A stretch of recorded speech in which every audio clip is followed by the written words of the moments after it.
I want to see. I mean, now Ryan Cigich is the host of Under Review. He just reviewed this call on the floor. We'll get to know his words come Friday. This is Under Review for the Ron Newman Cup semifinals, part 2. Phil Levanco, along with head of officiating for the Major Arena Soccer League, Ryan Cigich. And Ryan, you heard it from the Soccer's commentator, Craig Elston.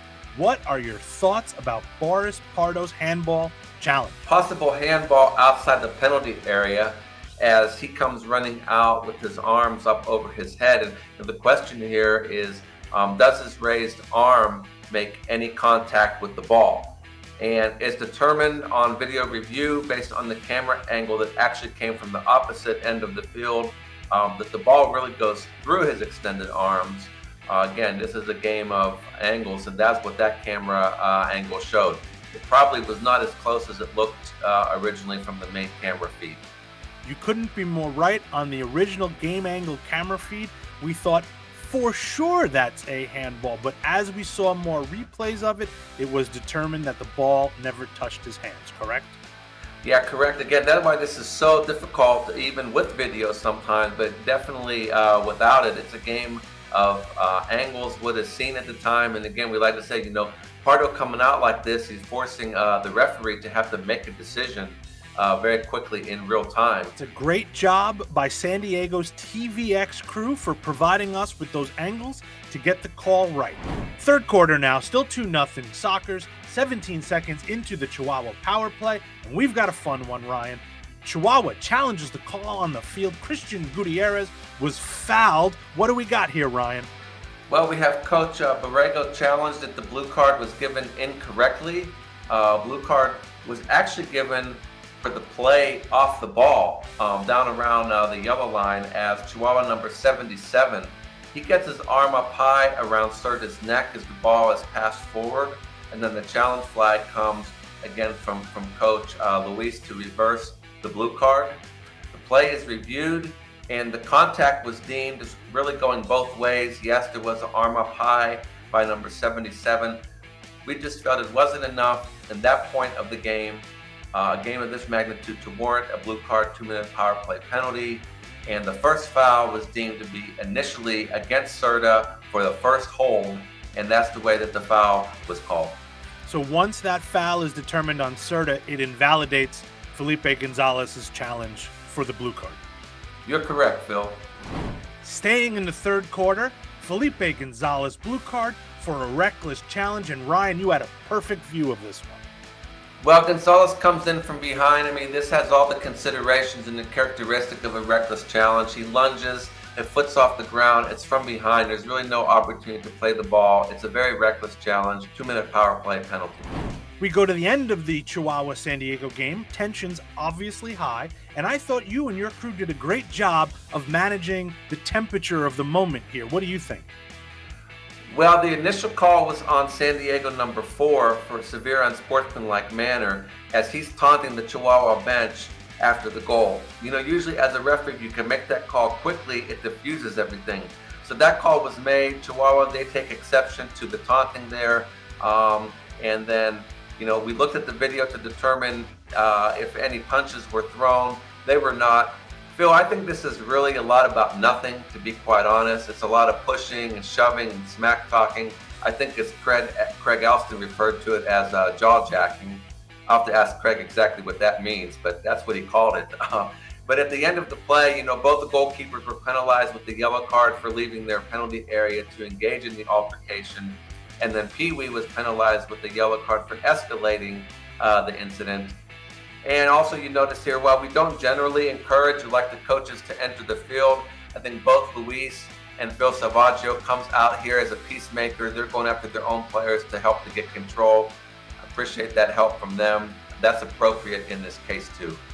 So jaw jacking is not in the IFAB laws of the game, right? No, it's not.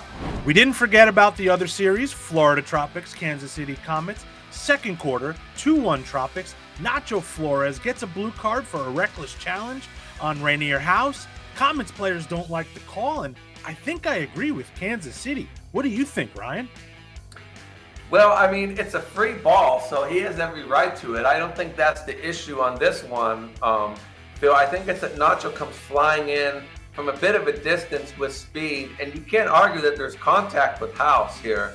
So it's not really, the timing isn't that bad. I would say that it's a bit late probably, and it's hard to tell exactly from just this one camera angle where the point of contact is. I think he does get contact with the goalkeeper, without a doubt. And, hey, it's soccer.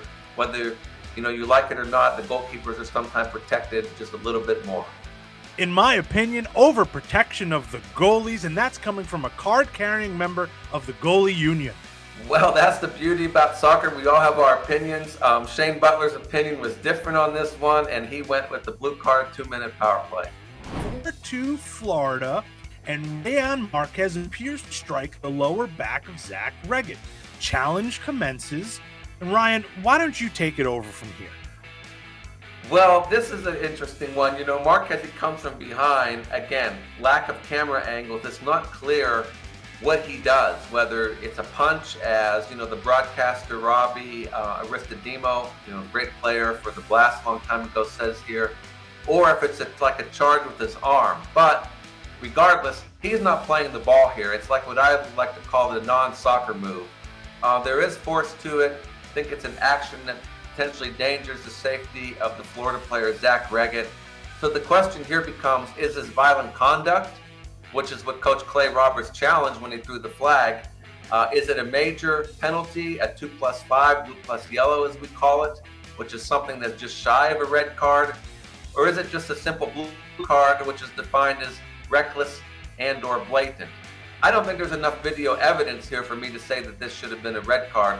So in my opinion, Shane Butler and Kia DePana, they get this one right. They upgraded it from a blue 2 minutes to a major 7-minute penalty. Last play of the semifinals, Carvalho of the Tropics is taken down by John Sosa, blue card issued, and Ryan, tell me if I get this one right. The Tropics won a shootout, and that's not a shootout in my opinion, and here's why. To award a shootout, the player needs control of the ball, which Carvalho does not have, and James Togba was there, so Sosa was not the last man impeding Carvalho on goal for a shootout. How did I do? Hey, you finally got it right. You finally got the shootout rule right. And this one's pretty clear. This is an easy call. I think you could have made this one, Phil. The ball comes and then Carvalho just slightly pulled off by Sosa. So yeah, that's all I have to say on this. I did make it. I was here. I made it. That's it for Under Review. We appreciate all the support, everybody watching our show. I've got one issue, Ryan. I was watching all of the broadcasts from this past weekend, and everyone referred to it as your show. Yeah, I don't know where that's coming from, but they think it's mine for some reason. Commentators, there's a Phil Levanco in here too. It's not just Ryan. Absolutely. In fact, you do most of the work.